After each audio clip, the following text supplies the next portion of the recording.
અંકલેશ્વરની પ્રતિન ચોકડી પાસે રિક્ષા સ્ટેન્ડ પર જ વરસાદી પાણી ભરાતા હાલાકી।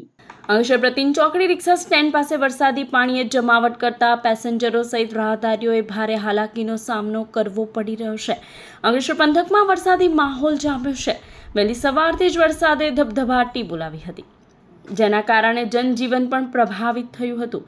બીજી તરફ પ્રતિન ચોકડી પાસે સવારના સમયે ધંધા રોજગાર માટે આવતા લોકોના જમાવડા વચ્ચે રિક્ષા સ્ટેન્ડ પર પાણીનો ભરાવો થઈ જતા રિક્ષા ચાલકોને મુશ્કેલી વેઠવાનો વારો આવ્યો હતો।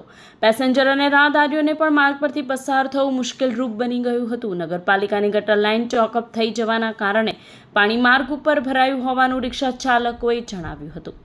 અમે સ્ટેશનથી અંડા રિક્ષા ફેરવીએ છે, અમારે પેસેન્જર નથી આવતા કે પેસેન્જર એટલા માટે નહીં આવતા કે પાણી બધું ભરાયેલું રહે ને એટલા માટે પેસેન્જર બધા રનિંગમાં ના આવી જાય। જે પાટિયાની રિક્ષાઓમાં રનિંગમાં પેસેન્જર ભરી ના આવે। સવારના અગિયારી છે, અમે લોકો સવારની ગાડીઓ જ નહીં ભરાતી। એક બી આ તમે જોઈ શકો છો, એક બી પેસેન્જર નહીં આવતું। એટલા માટે અમારે નગરપાલિકાવાળાને એક જ વિનંતી છે કે વહેલી તકે આ જે ગટરનું જે પેલું ભૂંગળું છે એ ભૂંગળા સાફ કરીને ગટરના પાણીનું અમારે કંઈ નિરાકરણ લાવે